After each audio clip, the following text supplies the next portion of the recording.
Mark chapter 3. Another time Jesus went into the synagogue, and a man with a shriveled hand was there.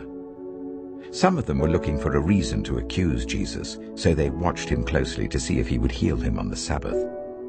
Jesus said to the man with the shriveled hand, "Stand up in front of everyone." Then Jesus asked them, "Which is lawful on the Sabbath, to do good or to do evil, to save life or to kill?" But they remained silent. He looked around at them in anger, and deeply distressed at their stubborn hearts, said to the man, "Stretch out your hand." He stretched it out, and his hand was completely restored. Then the Pharisees went out and began to plot with the Herodians how they might kill Jesus. Jesus withdrew with his disciples to the lake, and a large crowd from Galilee followed. When they heard all he was doing, many people came to him from Judea, Jerusalem, Idumea, and the regions across the Jordan and around Tyre and Sidon. Because of the crowd, he told his disciples to have a small boat ready for him to keep the people from crowding him. For he had healed many, so that those with diseases were pushing forward to touch him.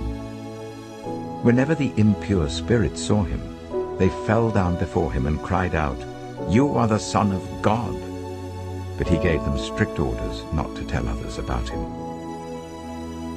Jesus went up on a mountainside and called to him those he wanted, and they came to him. He appointed 12, that they might be with him, and that he might send them out to preach and to have authority to drive out demons.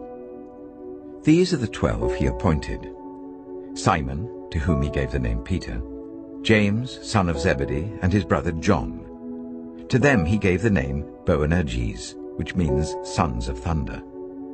Andrew, Philip, Bartholomew, Matthew, Thomas, James, son of Alphaeus, Thaddeus, Simon the Zealot, and Judas Iscariot, who betrayed him. Then Jesus entered a house, and again a crowd gathered, so that he and his disciples were not even able to eat. When his family heard about this, they went to take charge of him, for they said, "He's out of his mind."